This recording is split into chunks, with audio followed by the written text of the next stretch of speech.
오늘의 주요 뉴스입니다. 오미크론 변이에 대응하는 개량 백신 추가 접종이 12세 이상으로 확대 시행에 들어갔습니다. 1, 2차 접종을 완료한 뒤 90일이 지난 청소년은 화이자 이가 백신 또는 제조합 단백질 방식인 노바백스 백신 접종을 받을 수 있습니다. 코로나19 정책 변경으로 PCR 검사 의무화를 사실상 폐지한 중국이 지역 간 이동을 제재했던 행정코드도 폐지합니다. 지난 4월 상하이 도시 봉쇄 때 생겨난 일종의 방역 통행증으로 스마트폰 QR코드 스캔을 통해 감염 위험 지역에 다녀온 사람들을 식별하고 이동을 제한하는 조치입니다. 지난달 16일 미국 나사의 달 탐사 프로그램 아르테미스 1호에 실려 발사된 궤도선 오리온이 25일간의 여정을 마치고 지구로 귀환했습니다. 대기권 재진입 과정에서 섭씨 2,800도의 고열을 견뎌내는 방열판 작동이 일단 성공적으로 확인됐습니다. 우주의 모든 블랙홀을 관측하는 초대형 전파 망원경 SKA 구축이 본격화했습니다. 전파 망원경 구축 프로젝트엔 14개 나라가 참여하는데 현재 옵서버지위인 우리나라의 참여 필요성과 가능성에 대해 취재 기자를 통해 자세히 알아보겠습니다. 국내 연구진이 도마뱀의 재생에 관여하는 새로운 유전자를 규명했습니다. 제브라 피쉬의 지느러미 재생 실험에서 이 유전자를 억제하자 지느러미 재생이 잘 안 됐고 재생의 중추 역할을 하는 아체 세포의 형성도 잘 이루어지지 않았습니다.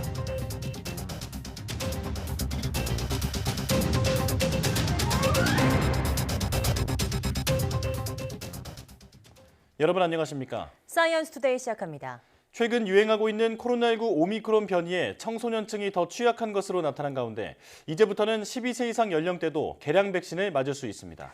코로나19 예방접종 대응 추진단은 이가 백신을 활용한 동절기 추가 접종 대상이 18세 이상에서 12세 이상으로 확대돼 12세 이상 연령대의 사전 예약과 당일 접종이 시작됐다고 밝혔습니다.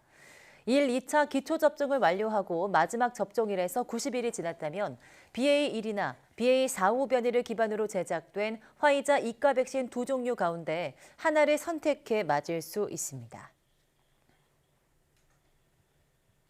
중국이 PCR 검사 의무화 조치를 사실상 폐지한 데 이어 지역 간 이동을 막아오던 행정코드도 13일부터 중단합니다. 현지 매체들은 13일 0시부터 행정코드 서비스를 종료한다고 밝혔습니다. 행정코드는 상하이 도시 봉쇄가 단행된 지난 4월 도입된 일종의 방역 통행증으로 스마트폰 QR코드 스캔을 통해 감염 위험 지역에 다녀온 사람들을 식별하고 이동을 제한해왔습니다. 이와 함께 중국 SNS에서는 내년 1월 9일부터 입국자 호텔 격리를 없애고 사흘간 자가 격리만 하면 된다는 소문도 퍼지고 있는데 아직 당국의 공식 발표는 없었습니다. 이처럼 중국이 제로 코로나 정책에서 벗어나 방역을 완화함에 따라 북한의 비상이 걸렸습니다. 네, 북한은 코로나19가 중국에서 유입될 것을 우려해서 치료제 확보에 나선 것으로 전해졌습니다. 한영규 기자입니다. 북중 접경 지역인 단둥의 대북 무역상들은 중국이 방역 조치를 대폭 완화한 이후 북한으로부터 코로나19 치료제를 구해달라는 요청이 오고 있다고 전했습니다. 대북 무역상들은 그동안 식료품이 북한의 주문 품목 1순위였지만 최근에는 해열제와 진통제, 코로나19 치료제를 구해달라는 요청이 많다고 밝혔습니다. 그러나 중국에서 외국산은 물론이고 중국산 치료제도 구하기 쉽지 않아 대량 확보는 사실상 어렵다는 게 무역상들의 설명입니다. 중국은 지난 2월 화이자의 먹는 치료제인 팍스로비드를 사용 승인한 데 이어 8월에는 자체 개발한 치료제인 아쩌프 시판을 허용했습니다. 북한은 중국의 방역 완화로 코로나19가 급속히 퍼져 북한으로 유입될 것을 걱정하고 있습니다. 특히 유동 인구가 많은 중국의 설인 춘제 전후에 중국 내 감염자가 급증하면 북중 화물 열차가 다시 멈출 수 있기 때문에 그 전에 필요한 물자를 서둘러 확보하라는 지시가 중국 내 북한 무역 일꾼들에게 하달됐다고 대북 소식통은 전했습니다. 중국 단둥과 북한 신의주를 운행하는 북중 화물 열차는 중국에서 코로나19가 번진 2020년 8월쯤 중단됐다 지난 1월 재개됐습니다. 이후 단둥 지역 봉쇄로 지난 4월 다시 멈춘 뒤 5개월 만인 9월에 정상화됐습니다. 북한 노동신문은 코로나19 방역이 올해 이룬 주요 성과로 꼽았지만 겨울철 확산 가능성에 촉각을 곤두세우고 있습니다. 북한은 접경 지역 주민들에게 중국이나 러시아에서 조달한 백신을 접종했지만 전면적인 접종은 하지 않아 코로나19 감염에 매우 취약하다는 지적이 제기되고 있습니다. YTN 한윤규입니다. 트위터를 인수한 테슬라 최고 경영자 일론 머스크가 미국 코로나19 대응을 이끈 앤서니 파우치 국립 알레르기 전염병 연구소 소장을 저격하고 나섰습니다. 미 의회 전문 매체 더힐 등의 보도에 따르면 머스크는 현지 시간 11일 자신의 트위터에 파우치를 처벌해야 한다는 글을 올렸습니다. 머스크는 앞서 미국 코로나19 대유행 당시 봉쇄 조치에 대해 사실상 가택연금이라고 반발했습니다. 머스크의 이런 파우치 소장 저격을 두고 민주당과 공화당 일부 인사들은 비난과 지지로 엇갈린 반응을 내놓고 있습니다. 인천의 상급 종합병원인 가천대 길병원이 의료진 부족으로 내년 2월 말까지 소아청소년과 입원 진료를 잠정 중단했습니다. 길병원은 최근 몇 년간 소아청소년과 전공의를 제대로 채용하지 못하면서 입원 환자를 진료할 의료진이 부족해 이렇게 결정했다고 설명했습니다. 길병원은 내년 상반기 전공의 1년차 모집 과정에서 정원이 4명인 소아청소년과에 단 1명도 지원하지 않았다고 밝혔습니다. 길병원뿐 아니라 전국적으로 다른 상급 병원에서도 소아청소년과 전공의 미달 사태가 잇따르면서 현장 진료 환경은 갈수록 악화하고 있습니다. 폐혈증을 일으켜 치명적인 결과를 초래할 수 있는 A군 연쇄상구균 감염이 영국에서 확산해 최소 16명의 어린이가 숨졌습니다. 11일 영국 인디펜던트지에 따르면 영국에서 특히 어린이에게 치명적일 수 있는 A군 연쇄상구균 감염증이 빠르게 확산하면서 보건당국이 경고에 나섰습니다. A군 연쇄상구균에 감염되면 인후통, 고열, 두통, 구토, 복통으로 시작해 팔다리로 발진이 퍼져나가며 혓바닥이 빨갛고 오돌토돌해지는 성홍열 증상을 보입니다. 드물지만 박테리아가 혈관으로 침입할 경우 폐혈증을 일으켜 사망에 이를 수도 있습니다. 도마뱀이나 물고기는 신체 일부가 잘려도 인간과 달리 쉽게 재생할 수 있는데요. 국내 연구진이 도마뱀의 재생에 관여하는 유전자를 새롭게 찾아냈습니다. 이성규 기자입니다. 영화 어메이징 스파이더맨에서 도마뱀 인간은 꼬리가 잘리자 바로 재생합니다. 실제 도마뱀은 다리나 꼬리가 잘려도 쉽게 다시 만드는데 이런 속성을 영화한 겁니다. 재생 능력은 생명체의 생존에 유리하지만 인간 등 포유류에는 이런 기능이 없습니다. 국내 연구진이 도마뱀의 조직 재생에 관여하는 유전자를 새롭게 발견했습니다. 세포와 세포를 연결하는 유전자 데스모플라킨으로 이 유전자가 하등 동물의 조직 재생에 관여한다는 사실이 이번에 처음으로 기록됐습니다. 연구진은 재생 실험에 많이 쓰이는 동물 모델인 제브라피쉬의 지느러미를 인공적으로 자른 뒤 이 유전자의 기능을 살펴봤습니다. 제브라피쉬의 그 꼬리 지느러미가 재생이 잘 되는데요. 그 사이 재생이 되는 동안에 DSP라고 하는 유전자를 억제를 시켜봤습니다. 그랬더니만 억제시킨 부위에선 재생이 잘 안 되고 억제시키지 않은 정상적인 상황에선 재생이 잘 되고. 또 데스모플라킨 유전자를 억제하면 하등 동물의 재생에 중추적인 역할을 하는 아체 세포의 형성도 잘 이루어지지 않는 것으로 나타났습니다. 흥미롭게도 데스모플라킨 유전자는 인간과 같은 포유류에도 존재하지만 재생 기능은 작용하지 않습니다. 연구진은 앞으로 데스모플라킨의 재생 기능이 인간의 몸에서 작동하지 않는 원리를 규명할 계획입니다. 이를 통해서 재생 봉인을 풀 단서를 찾아내면 손상된 간이나 근육을 재생할 새로운 치료 방법을 찾아낼 것으로 기대했습니다. YTN 사이언스 이성입니다.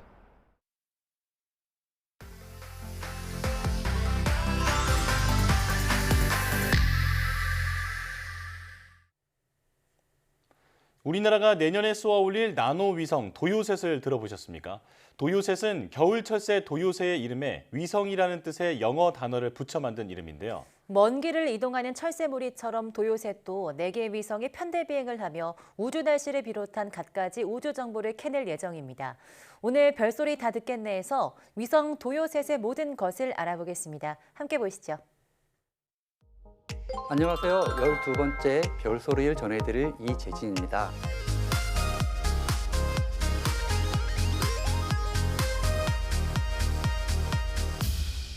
오늘은 우주 날씨를 관측하는 큐브 위성 도요셋에 대한 별소리를 전해드리겠습니다. 네, 도요셋은 우주 날씨를 관측하기 위해 개발된 작은 큐브 위성입니다. 도요새와 위성을 의미하는 세틀라이트를 붙여서 만들어진 이름입니다. 작지만 먼 거리를 용감하게 비행하는 도요새처럼 도요셋도 작지만 멋진 임무를 수행하길 바라는 마음에서 지어졌습니다. 도요셋은 우리나라 인공위성 역사에서 여러 의미를 갖고 있는데요.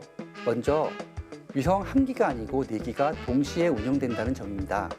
이렇게 여러 대의 위성을 동시에 발사해서 운영하는 것을 위성군이라고 하는데요. 우리나라에서는 도요셋이 처음으로 시도되는 것입니다. 4기 위성을 같이 발사하는 것으로 끝나느냐? 아니죠.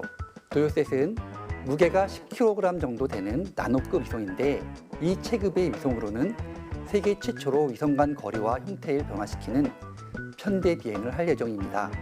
위성 4대를 일렬로 배치하면 같은 지역에 대해 시간적 변화를 관측하는 것이 가능하게 되고요. 4대를 나란히 횡대로 배치하면 여러 지역을 동시에 관측함으로써 지역적인 특성을 관측할 수 있게 됩니다. 도요셋의 또 다른 도전은 우리나라에서는 처음으로 위성 간 통신을 한다는 점이에요. 위성 자료를 이리듐 통신 위성을 이용하여 전송하는 기능을 가지고 있습니다.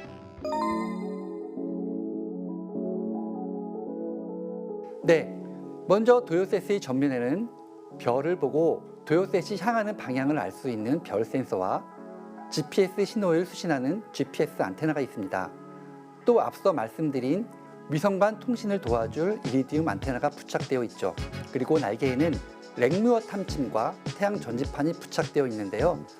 처음에는 접힌 상태로 발사되었다가 우주에서 날개를 펼치게 됩니다. 랑미어 탐침이라는 것은 플라즈마 상태인 주변 입자들의 밀도와 온도를 측정할 수 있는 장치입니다. 태양 전지판은 위성에서 사용하는 전기를 생산하는 데 중요한 역할을 하게 되죠. 태양 전지는 양쪽 날개 외에도 몸체 곳곳에 48개나 부착되어 있습니다. 또 옆구리에는 자세 제어와 궤도 조정 시 사용되는 추력기가 달려 있습니다. 여기서 이 추력기의 연료로 R236FA라고 하는 물질을 사용하는데요. 이 연료는 소화기에도 사용되는 냉매로서 친환경적인 연료라 할 수 있습니다. 마지막으로 도요셋의 아래면에는 관측한 자료를 지구로 전송할 때 사용하는 S밴드 안테나와 지구에서 위성으로 명령을 전송할 때 사용하는 UHF 안테나가 장착되어 있습니다. 이 외에도 고에너지 입자 검출기, 삼축 플락스 게이트 자력계 등 도요셋에는 정말 많은 장비들이 탑재되어 있습니다.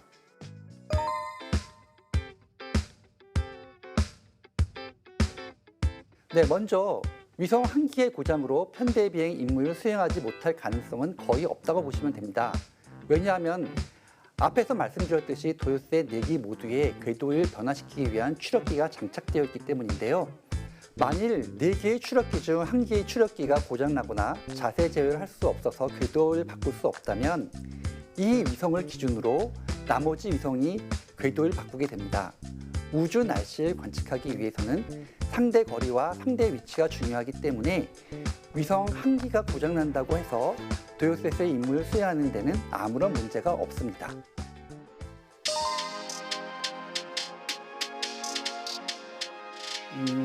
제가 가장 기대하고 있는 것은 깜빡이 오로라 생성의 비밀을 푸는 것입니다. 마치 고장난 형광등처럼 1초에 한 번씩 깜빡이는 오로라가 있는데요. 이를 깜빡이 오로라, 영어로는 플리커링 오로라라고 합니다. 깜빡이 오로라는 많은 물리학자들이 궁금해하는 자연현상이에요. 보통 평범한 오로라보다 높은 에너지를 갖는 입자들에게 생긴다고 보고 있습니다. 도요셋은 여러 지점을 동시에 관측할 수 있기 때문에 지상에서 관측한 오로라와 우주에서 관측한 입자와의 연관성을 쉽게 이해할 수 있어요. 이걸 통해 우리는 높은 에너지를 갖는 입자들이 얼마나 많이 지구로 떨어지는지 알 수가 있는데, 이게 중요한 이유는 이 높은 에너지 입자들이 오존을 파괴할 수 있기 때문입니다. 극지역에 커다란 오존 구멍이 있다는 사실을 들어보셨나요? 어쩌면 이 오존 구멍을 이해하는 데 도요셋이 결정적인 역할을 할지도 모르겠네요. 도요셋은 천문연과 항우연이 공동으로 개발한 위성입니다. 도요셋은 우주 날씨를 관측하는 순수 과학 위성이지만 우주 날씨 관측기 대신 고성능 카메라를 탑재하고 지구를 관측한다고 상상해 보세요. 그러면 우리는 저비용으로 보다 넓은 지역의 시간적 변화를 관측할 수 있고, 이러한 자료는 재난 대응이나 기상 관측 또는 국방 분야에서 폭넓게 활용될 수 있습니다. 도요셋의 1차 목표는 우리의 지적 호기심을 충족하는 것이지만 이 과정에서 획득된 기술이 여러 산업 분야로 파급될 것이라고 기대하고 있는데요. 도요셋에 대한 여러분의 많은 관심과 응원을 부탁드리며 이상 오늘의 별소리를 마치겠습니다.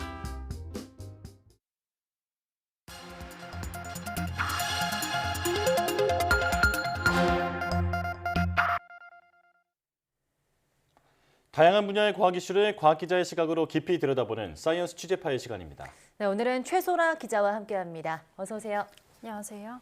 네, 어떤 이야기 나눠볼까요? 네, 인류는 이제까지 머나먼 우주를 관측하기 위해서 다양한 망원경을 개발해 왔는데요. 네. 그 가운데 하나가 우주의 전파 신호를 관측하는 전파 망원경입니다. 최근에 호주와 아프리카에 전파 망원경 수백 대를 설치해서 그동안 인류가 들여다보지 못했던 깊은 우주를 관측하는 인류 최대 우주 관측 프로젝트가 시작됐습니다. 관련한 소식 준비했습니다. 네, 전파 망원경이라고 하면 사실 거대한 접시가 먼저 떠오르거든요. 우선 이 전파 망원경이 어떤 원리로 우주를 볼 수 있는 건지 설명해 주시죠. 네, 전파 망원경은 우주에 존재하는 여러 가지 에너지 가운데서도 전파 에너지를 측정하는 장비입니다. 네. 말씀하신 것처럼 거대한 접시 모양의 안테나를 가지고 있는데요. 전파 에너지를 한 곳으로 모으기 위한 효율적인 구조입니다.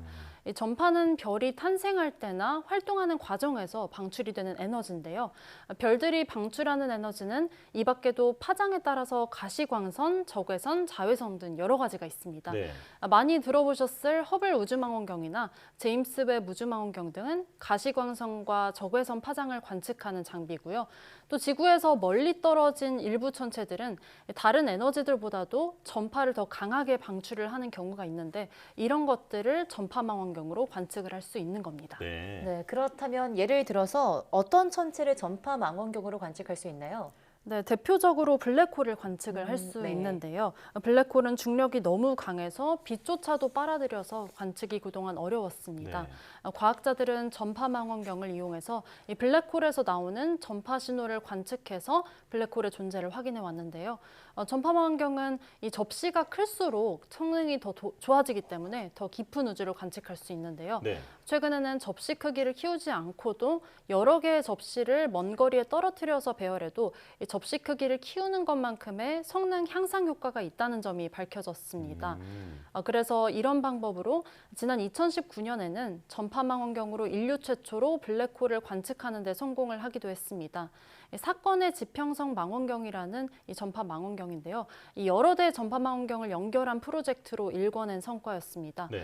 미국과 스페인, 멕시코 그리고 남극 등에 있는 전파망원경 8개를 연결해서 블랙홀의 전파 신호를 관측하고 데이터를 슈퍼컴퓨터로 분석을 해서 영상으로 바꾼 덕분이었습니다. 네. 자, 그런데 8대를 연결해서 블랙홀을 이제 관찰할 수가 있었는데 이번에는 200대를 연결하는 프로젝트가 시작됐다고 하는데요. 자세한 내용 소개해 주시죠. 네, 제곱킬로미터 어레이, SKA 프로젝트라고 불리는 건데요.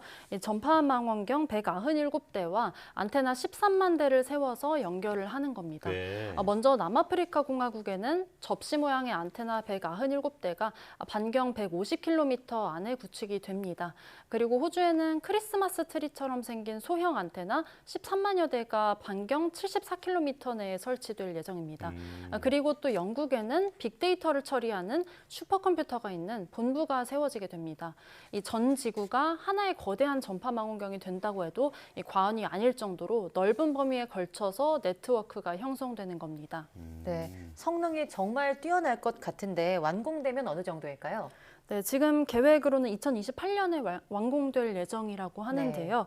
현존 최고 성능의 전파 망원경보다도 해상도는 최대 4배 뛰어나고 또 민감도는 5배에서 8배 정도 뛰어나고요. 또 하늘 전체를 훑는 속도가 최고 100배 이상도 빠른 망원경이 될 것으로 보입니다. 네. 더 깊은 우주를 더 빨리, 더 선명하게 관측할 수 있다는 겁니다. 이 SKA 망원경의 민감도를 얘기할 때 흔히 드는 비유가 있는데요. 2억 2,500만 킬로미터 떨어진 화성에서 우주 비행사의 주머니에 있는 휴대폰을 감지할 수 있을 정도라고 합니다. 예. SKA 망원경을 이용하면요, 빅뱅 초기에 별이 어떻게 탄생했는지는 물론이고요, 우주에 존재하는 모든 블랙홀의 활동을 관측할 수 있을 것으로 기대가 됩니다. 네. 함께 들어보시겠습니다. That science still only understands 5% of the universe. So there is a long, long, long way to go, and the SKA observatory no doubt will make a huge contribution. 믿을 수 없을 만큼 초정밀 망원경이다 이렇게 이해하면 될 것 같은데요. 자, 현재 프로젝트는 어느 단계입니까? 네, 이번 프로젝트는 처음 구상된 게 1990년대였는데요. 이미 2013년부터 사전 공사를 시작했습니다. 네. 남아공에 지어질 197대의 망원경 가운데서 64대가 이미 지어져서 일부는 가동 중입니다. 또 최근에는 나머지 망원경을 더 짓기 위한 정부 허가와 부지 확보 등의 단계가 완료가 돼서 이 대대적인 착공식을 하고 공사에 돌입했습니다. 앞으로는 호주에 13만 대에 이르는 안테나들이 세워질 예정입니다. 또 지금 계획으로는 2028년에 공사를 완료하고 2030년부터 관측 임무에 돌입할 예정이라고 하는데요. 여러 국가의 협력이 필요하고 또 어마어마한 예산이 필요한 만큼 계획이 늦어지는 등 변동의 가능성도 있습니다. 2020년 기준으로 이 공사에 우리 돈 2조 6천억 원 정도가 들어갈 것으로 추산이 됐었는데요. 시간이 지날수록 예산이 더 늘어나고 있다고 합니다. 예. 네, 그런데 이번 프로젝트에 한때 우리나라도 참여를 했는데 지금은 참여국이 아니라고요? 네, 그렇습니다. 현재 이 프로젝트에 참여하고 있는 국가가 영국과 남아공, 호주, 뉴질랜드, 캐나다, 중국, 인도 그리고 유럽의 일부 국가 등 모두 14곳인데요. 우리나라는 옵저버 지위, 그러니까 프로젝트에 관심을 가지고 있는 국가의 지위에 해당을 합니다. 한때 2010년 초반에 우리나라도 정부 예산을 받아서 이 SKA 프로젝트에 참여하고 또 회원국이었던 적도 있었는데요. 이후에 예산이 끊기면서 다시 옵저버로 나와 있는 상태입니다. 일본도 현재는 옵저버 상태인데요. 참여를 검토하고 있는 것으로 알려졌고 또 이 밖에 몇몇 옵저버 국가들 가운데서도 회원국으로 가는 절차를 진행 중인 곳도 있습니다. 우리나라의 경우는 우주 관측 장비를 설계하는 기술을 충분히 갖추고 있기 때문에 예산만 확보된다면 장비를 공급하고 운영하는 형태로 참여할 수 있는 것으로 과학계는 보고 있는데요. 이 SKA 망원경이 완공이 되면은 전파 망원경으로서 가진 성능이 기존의 어떤 다른 망원경과도 비교가 안 될 정도로 뛰어나거든요. 네. 때문에 한국도 우주 경쟁력 확보를 위해서 참여를 적극 검토해야 한다는 목소리가 나오고 있습니다. 함께 들어보시겠습니다. 일반적으로 그 망원경들은 그 제안서를 써서 제안서끼리 경쟁을 해서 관측을 하고 하는데요. 이 SKA는 사실 그 30년 동안 준비하는 과정에서 망원경이 만들어지면 어떤 연구를 할지 이런 것들이 상당히 잘 정의가 되어 있거든요. 그래서 관측 데이터를 회원국끼리만 일단 사용을 합니다. 그러니까 참여를 하지 않으면 데이터 접근권이 굉장히 제약이 되는 거죠. 이 데이터의 접근권이 있느냐 없느냐가 이 관련 분야들에서는 경쟁력을 상당히 좌우하게 될 거라고 생각을 합니다. 최근에 우리나라도 우주항공청 설립에 속도를 내는 등 이 우주 연구를 크게 확장하려고 하는 상황인데요. 인류 최대 우주 관측 프로젝트로 꼽히는 SKA가 뛰어난 성과를 내놓을 가능성이 큰 만큼 이 프로젝트 합류를 긍정적으로 검토해야 한다는 목소리입니다. 네.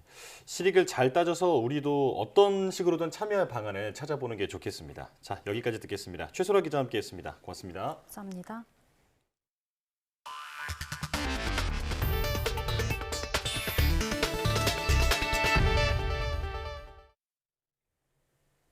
미국의 달 탐사 프로젝트 아르테미스 1호의 첫 단계로 달 궤도를 선회한 무인 우주선이 20여일의 항해를 마치고 돌아왔습니다. 미국 나사는 이번 비행을 시작으로 달 탐사 프로젝트에 박차를 가할 계획입니다. 조용선 기자가 보도합니다.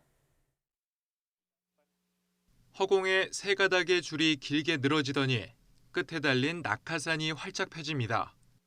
공기의 저항을 받으며 유유히 내려오던 우주선은 미국 캘리포니아주 샌디에이고 연안인 태평양 바다 위로 떨어집니다. 달 궤도를 선회한 무인 우주선 오리온이 임무를 마치고 돌아온 겁니다.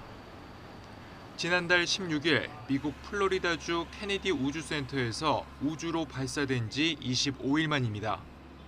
이날은 미국의 유인달 탐사 아폴로 계획의 마지막인 아폴로 17호가 달 표면에 닿은 지 정확히 50년이 되는 때입니다. 우주선은 마네킹을 태우고 궤도 비행을 하면서 달 표면에 130km 상공까지 근접하는 데 성공했습니다. 비행사 탑승이 가능한 우주선으로서는 지구에서 가장 먼 43만 2,000km 지점까지 도달한 기록도 세웠습니다. Artemis 1 has thus far been pretty phenomenal, right? You know, the whole point of a test flight is to prove that we did the engineering and the design work correctly. 무사 귀환의 최대 관건은 방열판이 제대로 작동하는지 여부였습니다. 대기권을 돌파할 때 태양 표면 온도의 절반 가까이 되는 섭씨 2,800도를 견뎌내야 하기 때문입니다. And so we need to make sure that heat shield performs as we intend it to perform so we can fly crew on Artemis 2. 이번 귀환 비행을 분석한 결과는 2년 뒤 사람을 태운 달 탐사 프로젝트인 아르테미스 2호가 가능한지 척도가 됩니다. 나사는 궁극적으로 우주 비행사가 상주하는 달 기지와 정거장을 지어 달 자원을 활용할 계획입니다. YTN 조용성입니다. 이번 주 미국 연방준비위원회가 기준금리를 결정하는데요. 우리 통화 정책에도 중요한 변곡점이 될 수 있습니다. 네, 시장의 예상대로 속도 조절에 들어가면 우리도 금리 인상 속도를 늦추면서 한시름 놓겠지만 여전히 높은 미국의 고용률이 변수입니다. 김지선 기자입니다. 우리나라와 미국의 기준금리 차는 상단 기준 0.75%포인트까지 벌어졌습니다. 미국 연방준비제도가 이번 주 여는 FOMC에서 또 한 차례 인상이 예상되는 만큼 차이는 더 벌어지게 됩니다. 역대 최대 역전폭인 1.5%포인트에 가까워지는 셈입니다. 미국과 금리 차가 벌어지면 더 높은 금리를 찾아 외국 자본이 빠져나가고 원화 가치는 더 떨어질 수 있습니다. 금융당국이 미국의 올해 마지막 금리 인상폭에 촉각이 곤두설 수밖에 없는 이유입니다. 1월 이후의 기준금리 결정에 대해서는 12월 FOMC 회의 등 미 연준의 정책 결정과 그에 따른 외환시장에 주는 영향, 또 국제에너지 가격 등 대외 여건 변화. 낮아지고 있는 미국의 물가 상승률은 청신호입니다. 금리 인상의 속도를 늦출 수 있는 여지를 주고 있고 연준 위원들의 신호도 같은 방향입니다. 반면 지난 주말 발표된 높은 고용률은 물가가 예상보다 쉽게 잡히지 않을 거란 우려를 낳는 적신호입니다.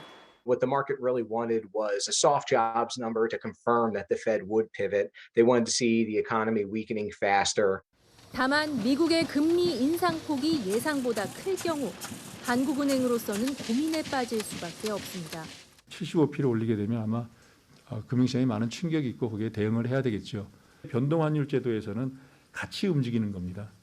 그렇기 때문에 그럴 때 우리가 마치 따로 임시금통회를 막 열면 바깥에서 볼 때 어떻게 생각할까요? 한국은 뭐가 문제가 있고 뭐.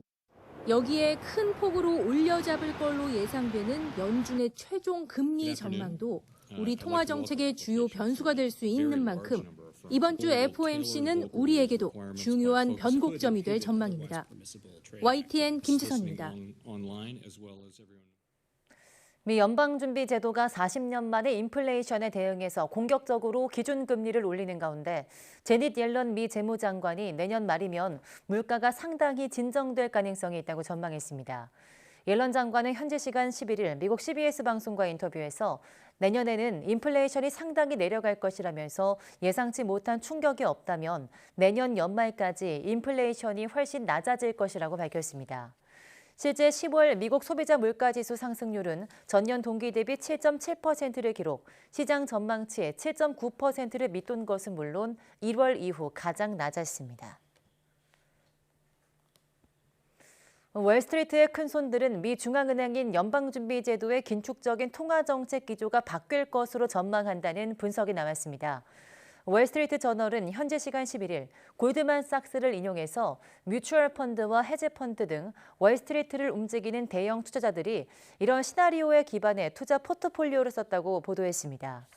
글로벌 투자은행 골드만삭스에 따르면 현재 공업과 원재료, 에너지 등 경제 영향에 민감한 분야의 투자 비중을 평소보다 늘렸습니다. 이를 근거로 인플레이션 위기에서 탈출하기 위해서 연준이 매파적인 기조를 이어갈 거란 전망과 다르게 한국 돈 6,270조 원의 자금을 굴리는 큰손들의 생각은 달랐다는 분석이 뒤따랐습니다. FTA가 체결된 미국 시장에서 관세가 붙지 않는 점을 악용해 인도산을 한국산으로 속여판 일당이 붙잡혔습니다. 네, 이들은 K-팝 열풍으로 요즘 한국산의 인기가 좋은 점을 노리고 원산지를 세탁한 데다 해외 명품의 상표권도 위반한 혐의를 받고 있습니다. 이승윤 기자입니다. 해외 명품 상표를 흉내낸 반지와 목걸이 등 금 액세서리들. 모두 서류상으로는 메이드 인 코리아라고 표시돼 있지만 사실은 인도산입니다. 인도인 무역업자 38살 A씨와 한국인 공범 2명은 지난 2019년 11월 국내 법인을 설립해 이런 가짜를 만든 겁니다. 2020년과 지난해 인도산 금 액세서리 9만 4천여 점, 시가 267억 원어치를 수입한 뒤 원산지 표시만 갈아붙이는 이른바 라벨 가리를 한 뒤 미국에 수출했습니다. 이 과정에서 인도산 금 제품 870여 점, 시가로 27억 원어치는 샤넬 등 해외 유명 상표를 무단 도용한 혐의도 받고 있습니다. 인도에서 미국으로 수출할 땐 미국 내 관세가 5.5% 발생합니다. 하지만 인도와 한국, 한국과 미국 간엔 FTA, 즉 자유무역 협정이 체결돼 특혜 관세가 0%로 적용되는 점을 악용한 겁니다.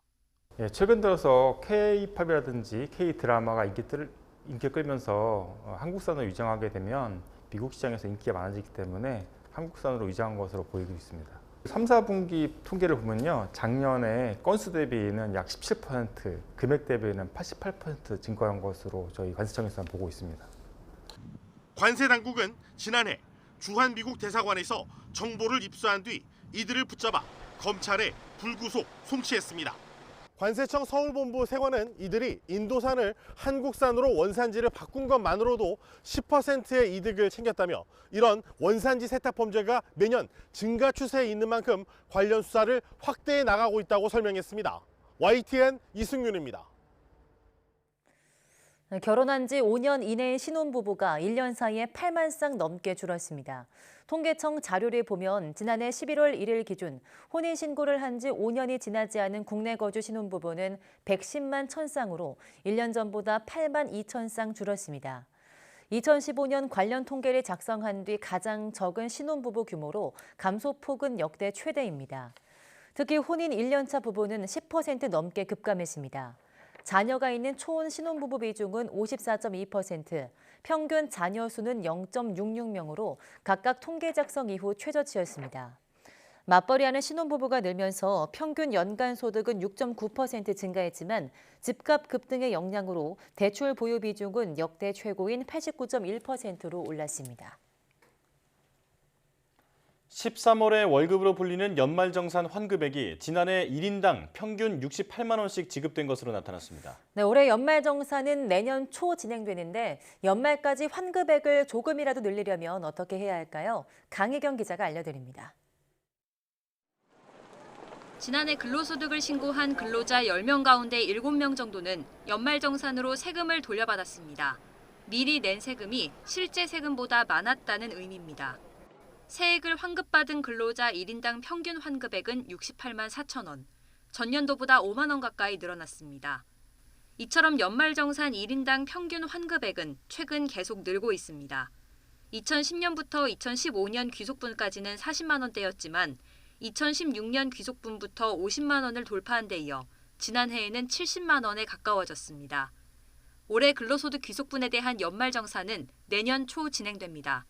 세금을 더 내야 할지 또는 돌려받을 수 있을지 직장인의 관심도 집중될 수밖에 없습니다.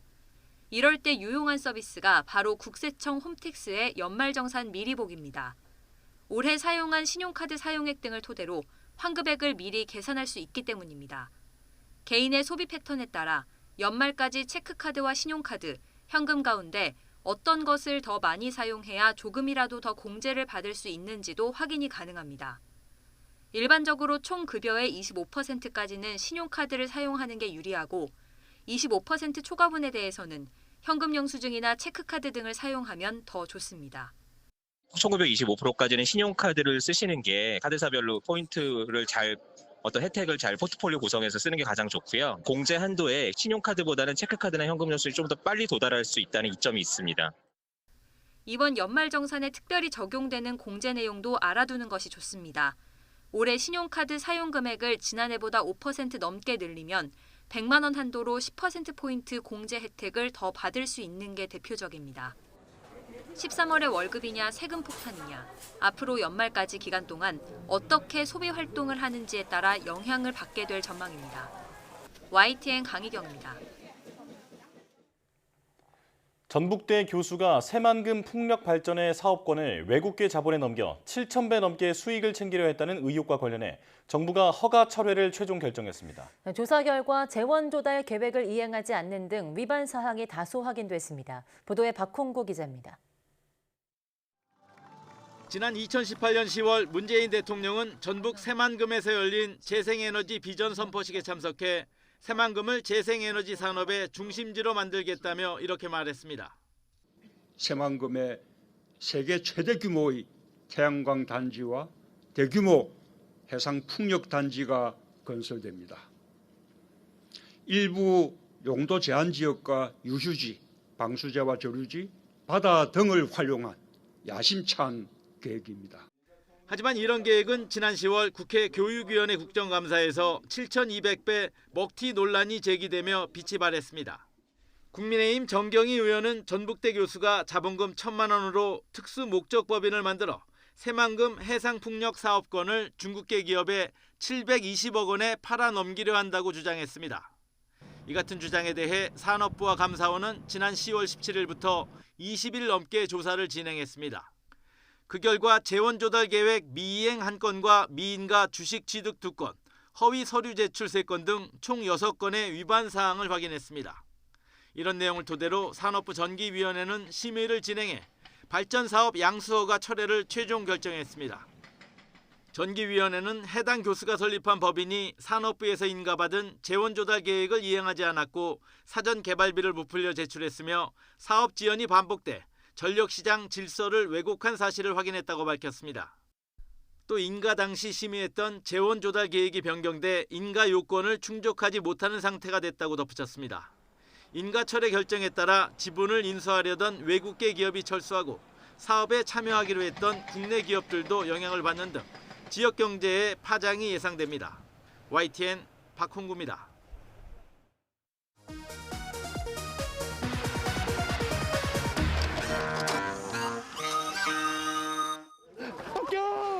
고생 끝났다! 와! 내년에 기필코 합격한다! I'm a great doctor!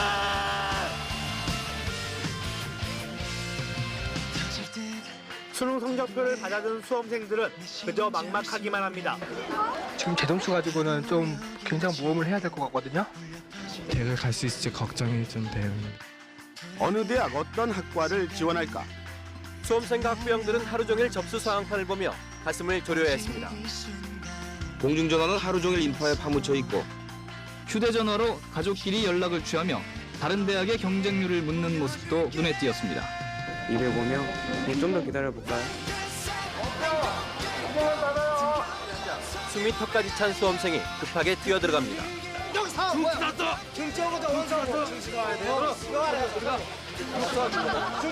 막판에 밀려든 수험생들로 마감 시간은 올해도 2-3시간 늦어졌습니다. 원서를 내면서도 불안한 듯 창구 안까지 고개를 넣어봅니다. 마음은 대충 정했는데요. 조금 보는 거예요. 빨리 내야 경쟁률이 높음을 알고 다른 애들이 딴 데 쓰잖아. 한쪽에선 학과 홍보에 나선 재학생들의 열띤 응원전도 펼쳐졌습니다. 눈만 떠봐! 여러분의 확실한 미래가 보장됩니다! 같이 지원해봐요 협학과 경경아 붙었어 경경아! 여기 있네. 아이고 좋아라. 찾는 수험 번호가 없자 무거워진 어깨를 추스리며 다음 시험을 기약합니다.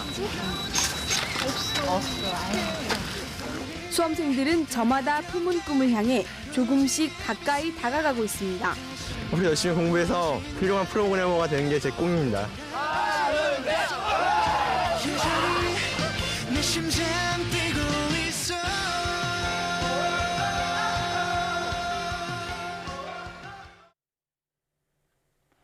오는 2025년부터는 어린이집도 유치원처럼 교육청이 관리 감독하는 방안이 추진됩니다. 아이들에게 균등한 교육 기회를 보장하기 위해서인데요. 교사 자격 문제 등 해결해야 할 숙제가 많습니다. 신윤정 기자입니다. 5살이 되면 초등학교 입학 전까지 어린이집과 유치원 가운데 한 곳을 다닐 수 있습니다. 공통의 교육 과정을 제공하는 누리과정이 도입되면서 배우는 내용은 큰 차이가 없습니다. 어린이집 같은 경우에는 교육보다는 약간 더 보육 위주가 크다고 생각을 해서 누리 과정이라고 해서 교육하는 부분에 있어서는 두 군데가 뭐 거의 차이가 없다라는 얘기를 좀 많이 들었었고. 그러나 두 기관의 관리 주체와 교사 자격 등은 다릅니다. 유치원은 교육부와 시도교육청이, 어린이집은 복지부와 지방자치단체가 관할하고 유치원 교사는 전문대 이상의 유아교육과를 졸업해야 하는 등 자격 요건이 더 까다롭습니다. 이에 따라 교육과 보육 여건이 달라질 수 있는 만큼 균등한 기회를 보장하기 위해 정부는 강력한 유보 통합 추진 의사를 밝혀왔습니다. 교육이 출발선의 평등과 기회의 평등을 보장하도록 국가교육 책임제를 강화하겠습니다. 관계부처, 관계기관과 함께 유보 통합을 체계적으로 추진해 영유아 교육과 돌봄 서비스의 질을 높이는 한. 이 부총리는 취임 한 달 만에 구체적인 추진 일정과 주무부처 등을 내놨습니다. 오는 2025년 1월부터 어린이집에 대한 관리 권한을 지자체에서 교육청으로 이관하기로 부처 간 협의가 됐다고 밝혔습니다. 교육부 관계자는 지난 9월부터 복지부와 논의에 오고 있다며 올해 안에 범정부 추진단이 구성돼 구체적인 내용을 제시할 예정이라고 말했습니다. 교사 자격과 처우, 양성 등 유보 통합의 가장 큰 걸림돌이었던 교사 통합 방안이 담길지가 관건입니다. 정부 조직 개편과 함께 추진되는 유보 통합이 관리 주체 일원화라는 첫걸음에 성공할지 주목됩니다. YTN 신윤정입니다. 코로나로 직격탄을 맞은 곳 가운데 박물관과 미술관도 빼놓을 수 없습니다. 특히 지역에 있는 개인이 운영하는 곳은 더 큰 어려움을 겪었는데요. 생존을 위해 주민과 함께하는 다채로운 프로그램과 차별화, 자치단체와의 협력 등에 힘쓰고 있습니다. 김범한 기자가 보도합니다. 20여 년 전 한적한 시골에 둥지를 튼 미술관입니다. 어르신들의 치매 예방에 도움이 되는 미술 치료 프로그램이 한창입니다. 흥겨운 노래 공연도 펼쳐집니다. 장막한 마을 벽을 화사한 그림으로 꾸미는 것도 미술관이 맡았습니다. 차로 가다도 차를 세워놔가지고 참 잘 그려졌다고. 보기가 좋다고. 어르신들의 청춘 사진을 찍어 드리는 등 미술관은 마을에 없어서는 안 되는 존재가 된 지 오래입니다. 차별화된 찾아가는 서비스, 다가서는 서비스, 미술관 전시 교육 체험을 하기 위해서 부지런히 노력하고 있습니다. 하지만 농어촌 지역에 있는 미술관과 박물관은 관람객을 오도록 하는 게 가장 큰 문제입니다. 거액을 들여 유명 작품을 전시해도 접근성 등의 한계로 바로 관람객 유치로 이어지지는 않기 때문입니다. 지역적 특색이 다르기 때문에 그 지역에 맞는 특색을 빨리 찾아내서 차별화를 하지 않으면은 이게 굉장히 힘들어지는 요소다. 지방 소멸 위기 속에 같은 어려움을 겪고 있는 전남 지역의 박물관과 미술관 종사자들이 한자리에 모였습니다. 자치단체와의 협력 등 공통의 문제를 함께 고민하고 해소하기 위해 머리를 맞댄 겁니다. 주제를 토론하고 또 발표하고 또 어려운 점을 서로 나누면서 공유하고 소통해서 자기 박물관의 어려운 것을 해결하는 그의 하나의 모태의 장으로 이렇게 행사를 개최합니다. 전남 지역에 있는 박물관과 미술관은 모두 40여 곳. 마을 공동체와 함께하고 직접 찾아가거나 권역별 교류 전시회 등으로 행존하기 위한 길을 찾고 문화와 예술의 전남을 이끄는 데도 한몫하고 있습니다. YTN 김범환입니다.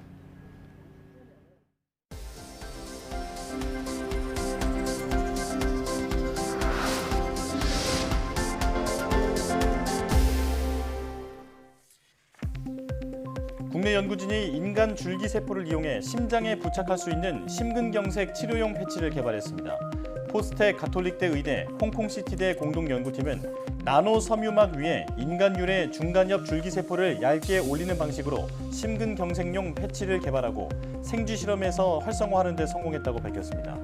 연구진은 줄기세포의 풍부한 세포외 기질이 패치를 심장 표면에 강하게 부착시켜 세포를 효과적으로 안착시키는 장점이 있다고 설명했습니다.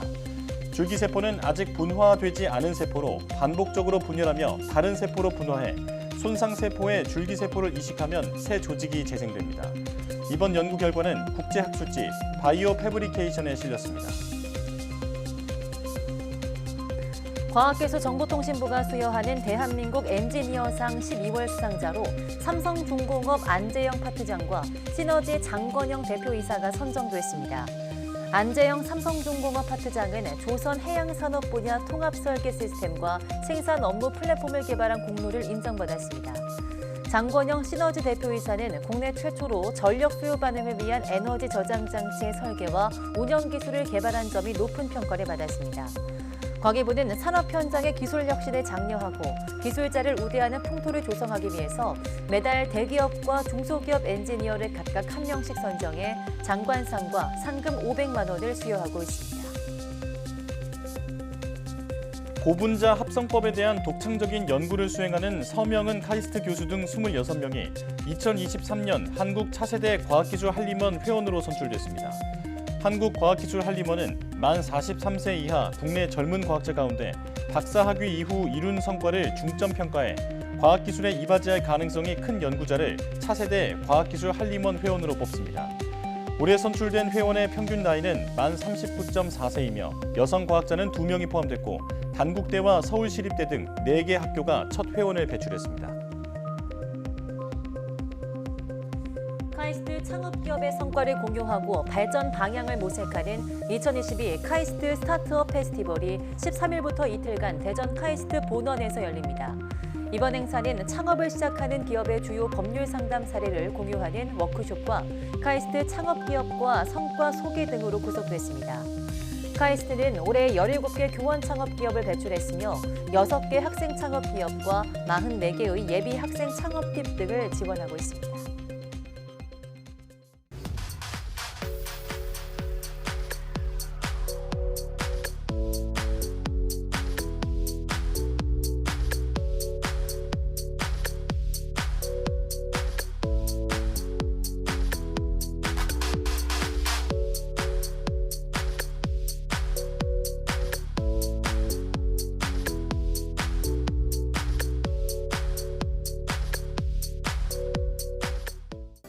전해드린 것처럼 연말정산을 신경 써야 하는 12월이 돌아왔습니다. 13월에 월급이냐, 세금 폭탄이냐 걱정 많이 하고 계실 텐데요.